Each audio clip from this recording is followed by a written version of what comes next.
నమస్తే, welcome to NH TV.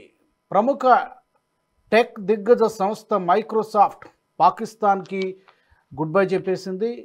ఈ యొక్క విషయాన్ని అక్కడ పాకిస్తాన్లో మైక్రోసాఫ్ట్ CEO అయినటువంటి జవాద్ రహమాన్ ప్రకటించారు. అయితే దీనికి చాలా కారణాలు కనబడుతున్నాయి. ఎప్పుడో 25 సంవత్సరాల క్రితం ప్రారంభించడం జరిగింది.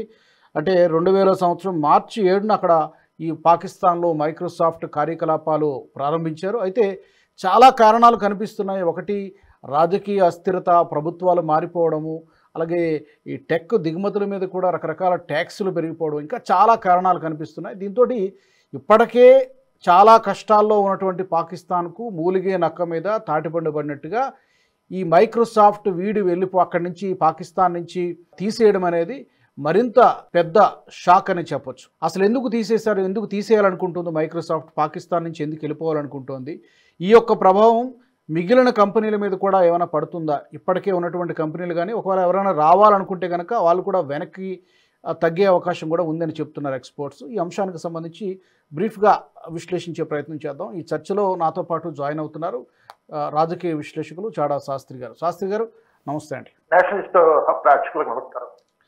శాస్త్రి గారు, మీరు ఊహించారా ఈ మైక్రోసాఫ్ట్ లాంటి ఒక పెద్ద సంస్థ 25 సంవత్సరాల నుంచి అక్కడ ఆపరేషన్స్ చేస్తూ ఉంది, సడన్గా ఇలాంటి నిర్ణయం తీసుకోవడానికి కారణం ఏంటి? ఎందుకంటే పాకిస్తాన్లో ఇలాంటి పరిస్థితులు గతంలోనూ ఉన్నాయి, కానీ ఇప్పుడు ఇలాంటి నిర్ణయం తీసుకోవడాన్ని ఎలా చూడొచ్చు మనం? దీనికి చాలా కారణాలకి చెప్పుకోవచ్చు అండి. ఇదేదో సడన్ గా తీసుకున్న నిర్ణయం అని నేను అనుకోవట్లేదండి. ఇది చాలా రోజులు బట్టి వాళ్ళు అనుకుంటున్న తీసుకున్న నిర్ణయమే. అసలు ఓవరాల్ గా అంతర్జాతీయంగా చూసుకుంటే మైక్రోసాఫ్ట్ కూడా తన ఖర్చులు తగ్గించుకొని చూస్తుంది. ఎక్కడెక్కడైతే తన ఆఫీసులు ఉన్నాయి అక్కడ ఎంత దాకా ఎకనామికల్ గా వైబుల్ గా ఉన్నాయి, అక్కడ ఆఫీస్ ఉండడం వల్ల తనకి ఏమైనా కంపెనీలకు లాభం ఉంటుందా లేకపోతే ఖర్చు పెరిగిపోతుందా, ఇవన్నీ కూడా అంచనాలు వేసుకుంటుందండి. అంచనాలు వేసుకొని ఎక్కడెక్కడ ఇటువంటి అవసరం లేని ఆఫీసులు అది క్లోజ్ చేసుకుంటూ వస్తుందండి. ఈ ఆఫీసులు చేసే పనులన్నీ వచ్చి మిగతా దేశాలకి, ఆల్రెడీ ఉన్న దేశాల్లో ఆఫీసులకి తరలించేస్తుందండి పని. అసలు ఓవరాల్ గా మైక్రోసాఫ్ట్ తన ఎంప్లాయీస్ కూడా తగ్గించుకొస్తుందండి. అంటే ఖర్చు తగ్గించుకునే ప్రయత్నాలు చాలా రోజులు బట్టి మొదలుపెట్టింది. ఈ ప్రయత్నాల్లో భాగంగా కూడా ఎక్కడైతే తనకు అనవసరమైన ఆఫీసులు ఉన్నాయో, బద్దెన్గా అనిపిస్తుందో అటువంటి ఆఫీసులని క్లోజ్ చేయడానికి నిర్ణయించుకుందండి. ఉదాహరణకు పాక్ లోని నిన్న జూలై 3వ తారీఖు నుంచి పూర్తిగా తన కార్యకలాపాలు నిలిపేశామని మైక్రోసాఫ్ట్ ప్రకటించింది. అంటే ఏమైంది, 25 సంవత్సరాలు బట్టి నడుస్తుంది. 25 సంవత్సరాలు బట్టి నడుస్తున్నది సడన్ గా ఎందుకు ఆపేస్తుంది అంటే దీనికి విశ్లేషకులు పలు కారణాలు చెప్తున్నారండి.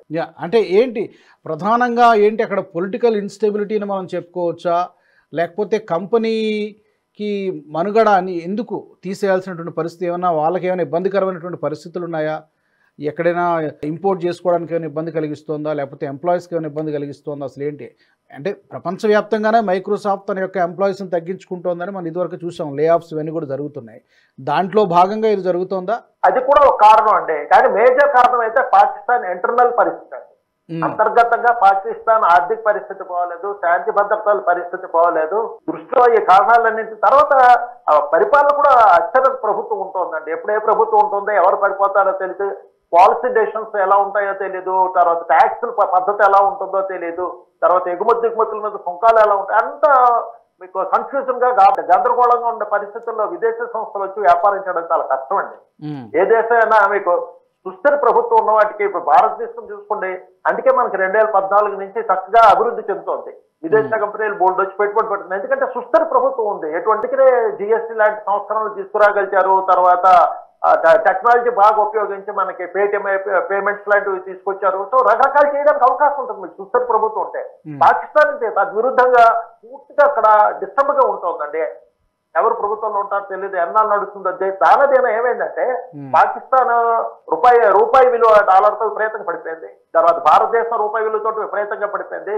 ఎగుమతులు తగ్గిపోయి, తర్వాత అసలు దాని దగ్గర ఫారిన్ ఎక్స్చేంజ్ నిల్వలు లేవు, తర్వాత దిగుమతుల మీద ఆంక్షలు పెడుతున్నారు. ఇవన్నీ చూస్తుందండి. తర్వాత ఇక్కడ ఇంకా మైక్రోసాఫ్ట్ ఆఫీస్ ఇక్కడ కంటిన్యూ చేయడంలో ఏ ఉపయోగం అయితే దానికి కనిపించడం లేదని చెప్పి ఆల్రెడీ మైక్రోసాఫ్ట్ పాకిస్తాన్ చేసే కార్యక్రమాలన్నీ యూరోప్ లోని ఐర్లాండ్ దేశానికి తరలించేసిందండి. ఇప్పటికే పాకిస్తాన్ కి సంబంధించిన కార్యక్రమాలన్నీ ఆల్రెడీ ఐర్లాండ్ కి తరలిపోయాయండి. చివరిగా ఇప్పుడు మనం 3వ తారీఖు నాడు అధికారంగా ఆఫీస్ మూసేసింది. సో ఇప్పుడు అక్కడ ఉన్నటువంటి మైక్రోసాఫ్ట్లో పనిచేస్తున్నటువంటి ఎంప్లాయీస్ పరిస్థితి, వాళ్ళందరూ మరి ఉద్యోగాలు ఉంటాయా లేకపోతే పోతాయా, లేకపోతే వాళ్ళని ఏదైనా వేరే దేశానికి షిఫ్ట్ చేసేస్తారా, వాళ్ళ పరిస్థితి ఏంటి? సరే ఆఫీసులు మొత్తం మూసేస్తున్నారు, ఓకే, ఈ వీళ్ళందరికీ ప్యాకేజ్ ఇచ్చి వాళ్ళందరినీ పంపించేశారండి.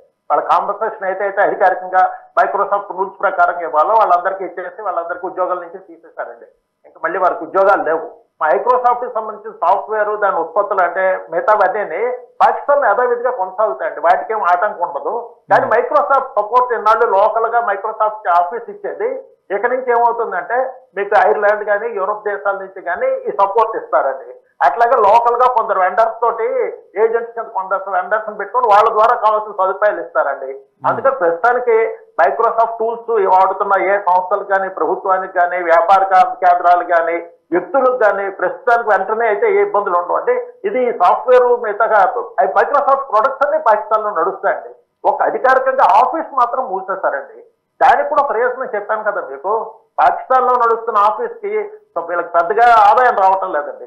మొత్తం మైక్రోసాఫ్ట్ ఆదాయంలో చూసుకుంటే అంట 0.018% ఆదాయం, అంటే జస్ట్ $50 మిలియన్ ఆదాయం వస్తుందంట పాకిస్తాన్ లో.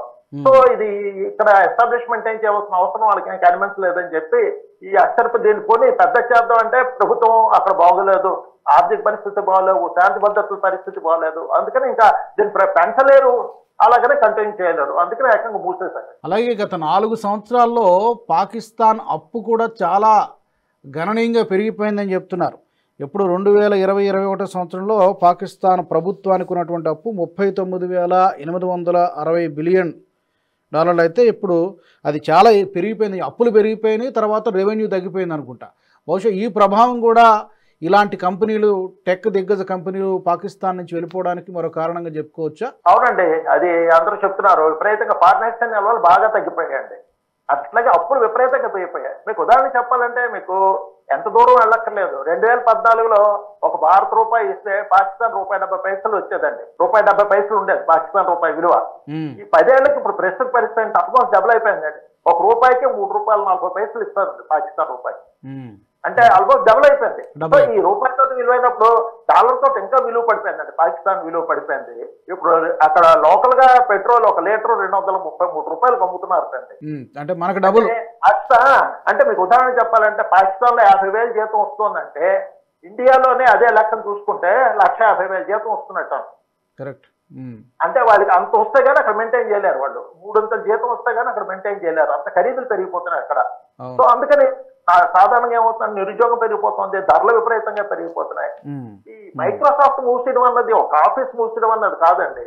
అది మెయిన్ అక్కడ జరిగేది ఏంటంటే అంతర్జాతీయంగా ఒక బ్యాడ్ సిగ్నల్ వెళ్తోంది పాకిస్తాన్ గురించి. పాకిస్తాన్ పరిస్థితి బాగలేవు, అంతర్జాతీయ సంస్థలు వచ్చి ఇక్కడ వ్యాపారం చేయడం కష్టం అనే ఒక నెగటివ్ సిగ్నల్ ప్రపంచవ్యాప్తంగా వెళ్ళిపోతుందండి. అది పాకిస్తాన్ దేశానికి మంచిది కాదండి. జనరల్గా ఏమవుతుందంటే ఏదైనా రాష్ట్రంలో కానీ దేశంలో కానీ మైక్రోసాఫ్ట్, గూగుల్ లాంటి కంపెనీ పెట్టారంటే ప్రపంచ దేశాలు, ప్రపంచ సంస్థలన్నీ, వ్యాపార సంస్థలను ఆసక్తిగా ఎదురు చూస్తాయి. ఎందుకంటే పెద్ద కంపెనీ భారత్ నేర్చుకుంది, లేకపోతే శ్రీలంక నేర్చుకుంది అంటే అక్కడ పరిస్థితులు బాగున్నాయి, వ్యాపార అవకాశాలు పెరిగే అవకాశాలు ఉన్నాయి అన్నట్టు పాజిటివ్ సిగ్నల్ వెళ్తుందండి. అట్లాగా ఆంధ్రప్రదేశ్ లో మైక్రోసాఫ్ట్ పెడతానంటే ఆంధ్రప్రదేశ్ పరిస్థితి బాగుందని మరికొన్ని అంతర్జాతీయ సంస్థలు రావడానికి అవకాశం. అట్లా ఒక సంస్థ ఎత్తేసారంటే అంతకంటే ఎక్కువగా మీకు నెగిటివ్ ఇంపాక్ట్ ఉంటుందండి దేశం మీద. ఇది పాకిస్తాన్ చాలా పెద్ద దెబ్బండి భవిష్యత్తులో. కరెక్ట్, మీరు అన్నట్టుగా కేవలం మైక్రోసాఫ్ట్ సంస్థ ఒక్కటి వెళ్ళిపోయినట్టుగా ఉండదు. మైక్రోసాఫ్ట్ కంపెనీని చూసి మరికొన్ని కంపెనీలు ఆల్రెడీ అక్కడ ఉన్నటువంటి ఎగ్జిస్టింగ్ కంపెనీలు వెళ్ళిపోవడానికి అవకాశం ఉంది. అండ్ కొత్తగా ఏదైనా కంపెనీ రావాలనుకున్నా కూడా అది టెక్ కంపెనీ కావచ్చు, లేకపోతే ఇతర సంస్థలు ఏవైనా కావచ్చు, రావడానికి కూడా ఆసక్తి చూపించవు. ఎందుకంటే ఇక్కడ ఉన్నటువంటి పరిస్థితి గమనిస్తున్నారు కాబట్టి కొత్త కంపెనీలు రావు, ఉన్న కంపెనీలు కూడా పోయేటువంటి అవకాశం ఉంటుంది. అండ్ తర్వాత అంటే పాకిస్తాన్కి బేసిక్గా అసలు డిఎన్ఏలోనే అలా ఉందనుకోవచ్చు బహుశా. ఎందుకంటే పాకిస్తాన్ భారత్ ఒక్కరోజు ముందు అనుకుంటా, 47 మనకంటే ఒక్కరోజు ముందు వాళ్ళు ఇండిపెండెన్స్ రావడం. ఈరోజు మనము 4th లార్జెస్ట్ ఎకానమీగా ఉన్నాం, త్వరలో 3rd లార్జెస్ట్ ఎకానమీగా కాబోతుంది భారత్. కానీ ఎక్కడికి నక్కకి నాగలోకానికి ఉన్నంత తేడా అంటే అనుసరిస్తున్నటువంటి విధానాలు కానీ, ముఖ్యంగా పాకిస్తాన్ ఇంతగా అధపాతాళానికి పడిపోవడానికి కారణము టెర్రరిజము, ఉగ్రవాదాన్ని దగ్గరుండి పెంచి పోషించడమే కారణం అనుకోవచ్చా? ఎందుకంటే వాళ్ళు పెట్టే ఖర్చు అంతా కూడా ఒకటి డిఫెన్స్, 2 టెర్రరిజం. ఈ రెండింటి కారణంగానే పాకిస్తాన్ ఈ రోజు ఈ పరిస్థితిలో ఉందనుకోవచ్చా మనం? అంటే ఒక బేసిక్ గా చెప్పుకోవాలంటే పాకిస్తాన్ అన్న దేశం పుట్లవే ఒక నెగటివ్ దీంతో పుట్టిందండి. మేము ఇక్కడ భారత ప్రజలతో కలిసి ఉండలేము, ఈ సంస్థతో మేము కలిసి ఉండలేము, వాళ్ళు ప్రత్యేక దేశం కావాలి అంటే నెగిటివ్ దీంతో ఉద్దేశంతో దేశం తయారైందండి. పోనీ తయారైంది ఆ దేశం, వాళ్ళంతా వాళ్ళు డెవలప్ అయితే పర్వాలేదు, ఇబ్బంది లేదు. కానీ ఆ రోజు నుంచి ఏం చేస్తారు, వాళ్ళు ఎలా అభివృద్ధి చెందడం ఎక్కువగా ఆలోచించడం మానేసి 90% భారత్ను ఎలా ఇబ్బంది పెట్టాలి, భారత్ను ఎలా అస్థిరపరచాలి, ఇదే కార్యక్రమం పెట్టుకున్నారు అండి. ఆ రోజు నుంచి ఈ రోజు దాకా అదే కార్యక్రమం జరుగుతుంది. దానివల్ల దేశానికి ఏమవుతుంది, ఆర్థిక సంస్థల మీద దీని మీద దృష్టి పెట్టలేకపోతున్నారు, ఒక స్థిరమైన ప్రభుత్వం లేకపోతుంది. మరొక పెద్ద తేడా ఏంటంటే మంది ప్రజాస్వామ్యం అంటే ఖచ్చితంగా 100% ప్రజాస్వామ్యం ఎన్నికలు జరుగుతున్నాయి, మిలిటరీ పాలకుల చేతిలో ఉంటుంది, ప్రజలచే ఎన్నుకోబడ్డ నాయకుల చేతిలో మిలిటరీ ఉంటుందండి. అందుకే మొన్న మీరు గమనిస్తే ఆపరేషన్ సింధూర్ కావచ్చు, కార్గిల్ యుద్ధం కావచ్చు, 71 యుద్ధం కావచ్చు, ఏ యుద్ధం తీసుకోండి, ప్రధానమంత్రి మంత్రిమండలి చెప్పిన మాట ప్రకారం యుద్ధం మొదలెట్టడం కానీ యుద్ధం ఆపడం కానీ మన దేశంలో జరుగుతుందండి. పాకిస్తాన్కి వచ్చేటప్పటికి ఏమవుతుందంటే సమాంతర ప్రభుత్వం నడుస్తోంది. అప్పుడప్పుడు ఇంకా చెప్పాలంటే మిలిటరీదే పై చెయ్యవు, ప్రజలు ఎన్నుకోబడ్డది పేరుకి ప్రభుత్వం ఉన్నది. దీనివల్ల ఏమవుతుందంటే మిలిటరీ కూడా ఏం చేసింది, మిలిటరీ కూడా తన ప్రజల అవసరాల గురించి ఆలోచించుకున్న భారత్తో పోటీ పడడానికి. మన దేశంతో పోలిస్తే చాలా చిన్న దేశం, ఆర్థిక పరంగా చిన్న దేశం, తర్వాత జనాభా పరంగా వైశాల్యంగా అన్ని చిన్న దేశం. అయినా సరే మన దేశంతో పోటీ పడి అనవసరమైన ఆయుధ పోటీకి వెళ్ళి ప్రజలకు అక్కడ జీవన స్థితులు మెరుగుపరచకపోగా అనవసరమైన వాటి మీద నెగిటివ్ ఆస్పెక్ట్స్ మీద, కాశ్మీర్ సమస్య మీద ఇలాగ అక్కర్లేని సమస్యలు పెట్టుకొని ఆ భారత మీద ఏదో కసి తీర్చుకుందామనే ఉద్దేశంతో టెర్రరిస్టులు పెంచి పోషించి వీటన్ని ఎన్నోసార్లు మన భారత ప్రభుత్వాలు ప్రయత్నించాయండి. ఆ రోజు నెహ్రూ గారి నుంచి నేటి మోడీ దాకా అందరూ ప్రయత్నించారు. పాకిస్తాన్ తోటి మంచి సంబంధాలు మెయింటైన్ చేసుకుందాం చాలాసార్లు చెప్పారు, మనకేం శత్రుత్వం లేదు, మీ ప్రజలు బాగుండాలి, మా ప్రజలు బాగుండాలి, సహకారాలు ఎంచుకుందాం, ఆర్థిక విషయాల మీద పెట్టండి, మీరు టెర్రరిజాన్ని దూరం పెట్టండి, టెర్రరిజానికి మీరు సపోర్ట్ చేయకండి అని పలు విధాలుగా చెప్పారండి. గత 6-7 దశాబ్దాలుగా పాకిస్తాన్ తోటి ఊరిపోస్తూనే ఉన్నారు, వాళ్ళు చెవికెక్కించుకోలేదు. ఈ రోజు పరిస్థితి చూస్తున్నాం మనం, ప్రపంచంలో 4వ ఆర్థిక వ్యవస్థగా ఉంటే పాకిస్తాన్ ఎక్కడుంది, ఎక్కడో అట్టడుగును ఉందండి. సో ఈ చేసింది అంటే అసలు మొదటి నుంచి వాళ్ళు ప్రారంభించిన పాలసీ సరైన పాలసీ కాదండి, నెగిటివ్ విధానాలతో మొదలెట్టారు. అందుకని ఈ రోజుకి పాకిస్తాన్ చాలా అధమ స్థితిలో ఉందండి ఆర్థికంగా.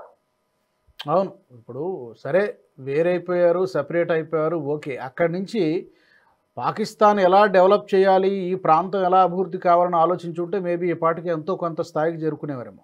వాళ్ళు ఎలా డెవలప్ కావాలో ఆలోచించడం అనేసి ఎంతసేపు భారత్ మీద ఏం చేయాలి, ఇక్కడ ఎలా అస్థిరపరచాలి, ఇక్కడ ఎలాగ హింసను సృష్టించాలి, ఇక్కడ ఏదో ఒక ఆందోళన చేయాలనేటువంటి ప్రయత్నంలో భాగంగానే ఈ 76 సంవత్సరాలు గడిచిపోయాయి. సో మీరు అన్నట్టుగా అసలు ఆ ఆలోచన విధానమే కరెక్ట్గా లేదు. బహుశా ఇంకా అది ఏమవుతుందో పాకిస్తాన్ ఆ దేవుడే కాపాడాలి.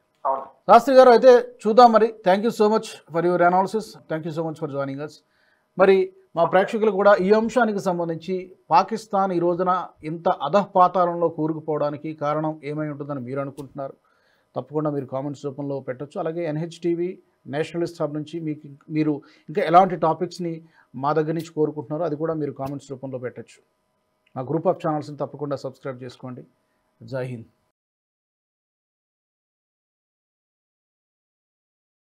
ఈ వీడియో మీకు నచ్చినట్టయితే లైక్ చేయండి, 10 మందికి షేర్ చేయండి. అలాగే కామెంట్ల రూపంలో మీ అభిప్రాయాలను మాతో పంచుకోండి. Nationalist hub group of channels ను సబ్స్క్రైబ్ చేసుకుని తెలుగునాట జాతీయవాద జర్నలిజాన్ని ప్రోత్సహించండి. ఈ వీడియో కింద ఉన్న బెల్ ఐకాన్ పై క్లిక్ చేయడం మర్చిపోవద్దు.